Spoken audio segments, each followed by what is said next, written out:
Salut, c'est moi son copain. Eh ben, enchanté. Ça va? Ça va moyen. Ok, c'est parti.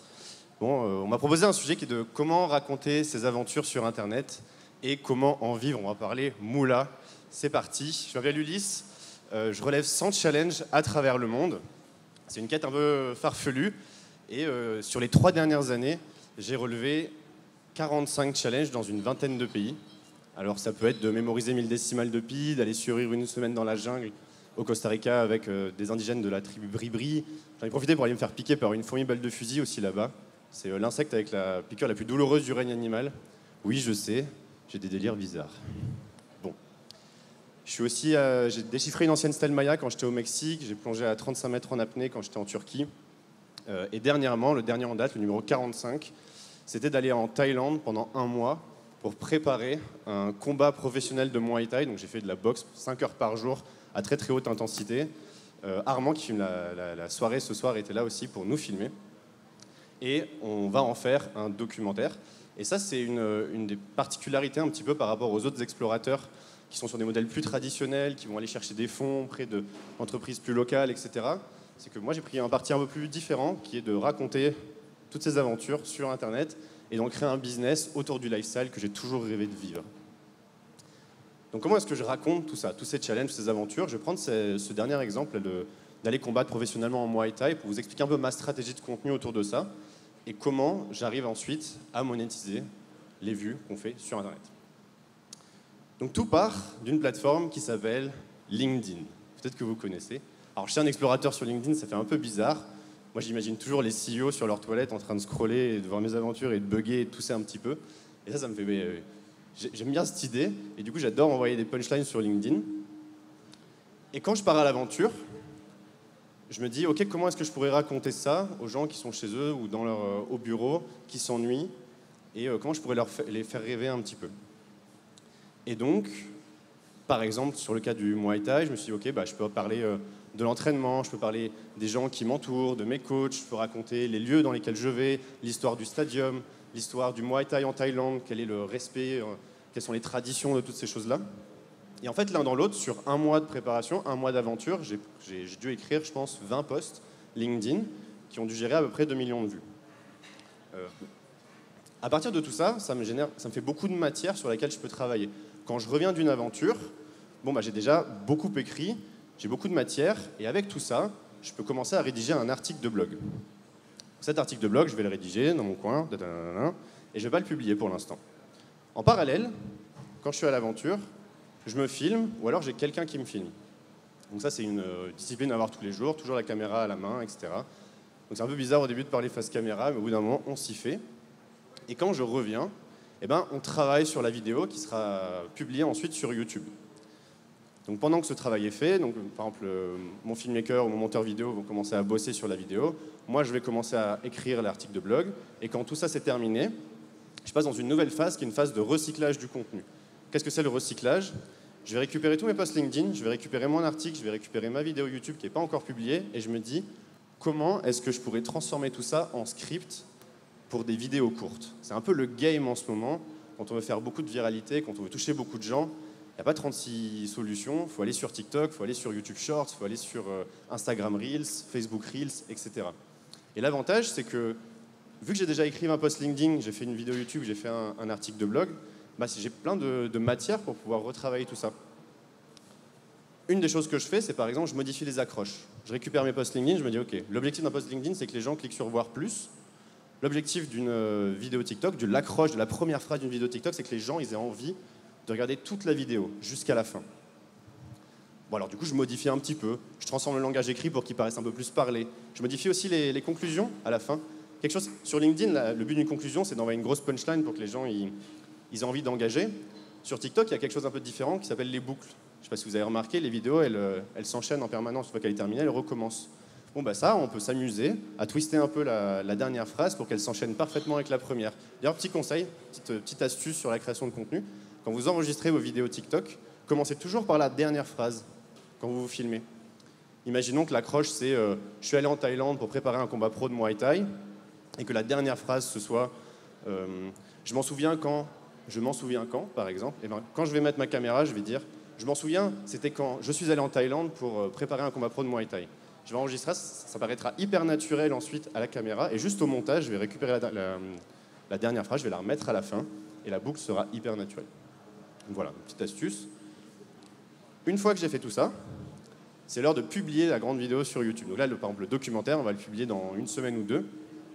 Une fois que ça s'est publié, je l'intègre dans l'article. L'article, je l'envoie dans ma newsletter. La newsletter, elle s'archive dans mon blog. Tout ça, c'est automatique, ça ne me demande pas beaucoup de travail.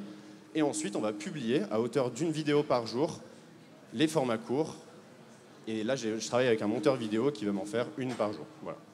Donc, on les publie sur TikTok, on les publie sur YouTube Shorts, on les publie sur Facebook Reels, on les publie sur Instagram Reels, on les publie même sur Snapchat Spotlight. Ça existe. Voilà. Je me demande à quand Twitter et à quand LinkedIn. Peut-être que LinkedIn deviendra une plateforme vidéo un jour, on ne sait pas. Mais donc voilà, donc l'idée c'est de créer une fois, distribuer plusieurs fois et en étant un peu malin, en fait on peut générer des millions de vues en étant assez... en fait en ayant une stratégie multicanale et en étant partout.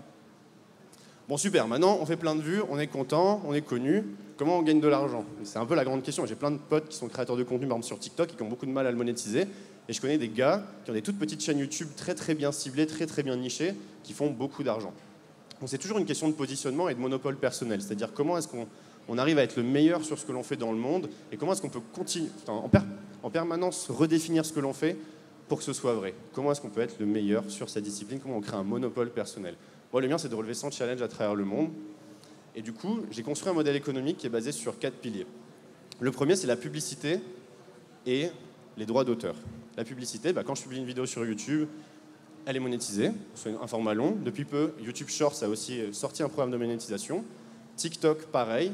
Ils ont sorti un programme qui est en bêta actuellement pour les créateurs qui font des vidéos de plus d'une minute et qui rémunèrent à près d'1 € les 1000 vues.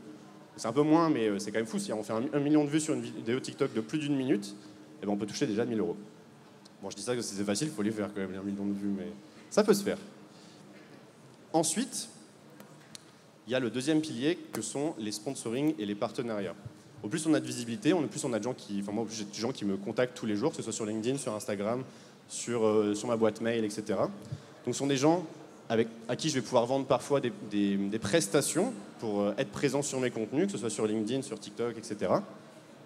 Ou aussi parfois, par exemple, c'est des boîtes qui ont besoin d'un visage connu pour enregistrer leurs vidéos TikTok. Il n'y a personne dans la boîte qui est OK pour prendre la caméra et pour se filmer, et du coup ils demandent à quelqu'un qui est à l'aise de le faire pour eux.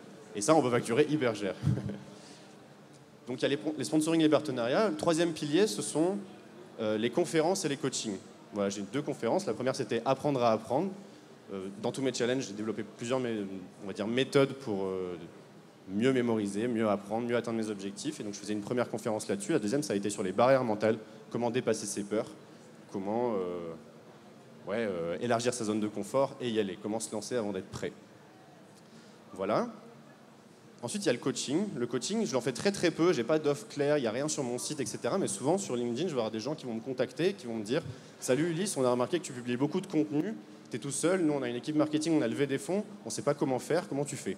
Et là, je dis « Ok, si vous voulez, on peut faire quelques heures où je vais vous montrer où est le bouton publier, je vais vous montrer comment envoyer des grosses punchlines sur LinkedIn. » Et ça, c'est quelque chose que je peux facturer.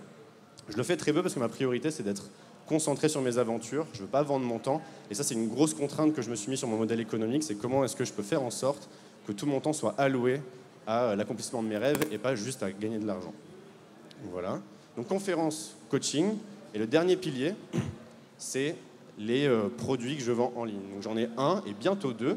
Le premier, c'est l'atelier d'introspection. C'est un programme de 40 jours pour trouver sa voie. Donc en gros, quand on l'achète, c'est comme si on accédait à une sorte de calendrier de l'Avent où dedans il y a 40 exercices et pour chaque exercice, il y a des ressources à explorer, des citations à méditer et des questions à se poser. Ça vient avec un petit carnet de l'introspection dans lequel rassembler toutes ces réflexions. Ça, c'est quelque chose que je vends en ligne de manière 100% organique, c'est-à-dire je ne le markete pas forcément.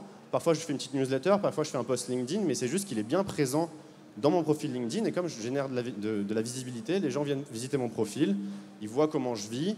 Certains, ça les fait réfléchir et finissent par acheter l'atelier d'introspection. Alors, petit fun fact, les ateliers d'introspection sont souvent achetés tard la nuit ou tôt le matin. Je me dis, les gens, ils sont en train de remettre toute leur vie en question et d'un coup, ils achètent, quoi.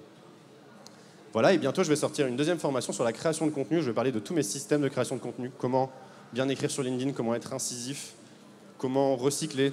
Genre, on a déjà commencé à en parler un petit peu. Et ça, c'est pareil, c'est quelque chose que je vais lancer, que je vais vendre en evergreen sur mon site. Alors, il y a un aspect que je n'ai pas parlé du tout, c'est le côté payant. Moi, je fais tout ça de manière organique. Et je sais que j'ai encore un gros panel, enfin un gros pan du business à explorer, qui est de faire des pubs sur Facebook, sur Instagram, sur YouTube. Surtout que je suis assez crédible sur ces plateformes. Et ça, je ne le fais pas. Et c'est mon objectif de l'année. Pour être hyper transparent avec vous, on va dire que là, j'arrive à peu près à générer 10 000 euros par mois sans vendre mon temps directement, juste avec ma visibilité. J'ai à peu près 100 000 abonnés sur LinkedIn, pareil sur YouTube, pareil sur TikTok. Et j'ai une newsletter avec 15 000 abonnés. C'est beaucoup, mais ça reste atteignable. Et j'ai mis 2 ans avant de comprendre comment monétiser mon contenu. Pendant 2 ans, alors que j'avais déjà une grosse chaîne YouTube, enfin une grosse entre guillemets, je ne comprenais pas en fait comment communiquer, je ne comprenais pas quelle était ma valeur sur le marché. Et je devais gagner peut-être 500 ou 1000 euros par mois, donc c'est pas facile de vivre d'une activité créative. En plus, j'étais entrepreneur avant pendant 3 ans, et j'ai galéré de ouf. Mais après, j'ai compris comment ça fonctionnait, et maintenant, c'est parti, c'est la fête. Je pense que si je suis capable de mettre en place des tunnels de vente payants, où quand je mets 1 euro dans la machine, il y a 2, 3, 4 euros qui sortent en face, et ben là, on peut ouvrir les vannes et envoyer. Et je pense que sky is the limit, quoi. On peut peut-être aller chercher 20, 30, 40 000 en solo. Et ça, c'est un modèle d'entrepreneuriat dont on parle assez peu, qui est le solopreneur, qui est le mec qui est tout seul, ou en tout cas qui va travailler juste avec des freelances. Mais on peut créer des beaux business comme ça, tout seul, où on met notre lifestyle au centre et qui ont du sens pour nous.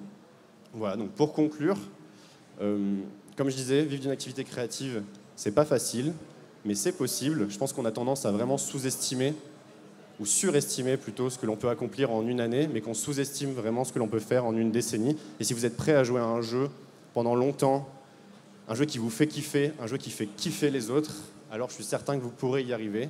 Et pour ceux dans la salle qui aimeraient se lancer, qui aimeraient créer du contenu, mais qui n'osent pas ou qui ne se sentent pas encore prêts, mon seul message, c'est lancez-vous avant d'être prêt, parce que de toute manière, vous ne le serez jamais.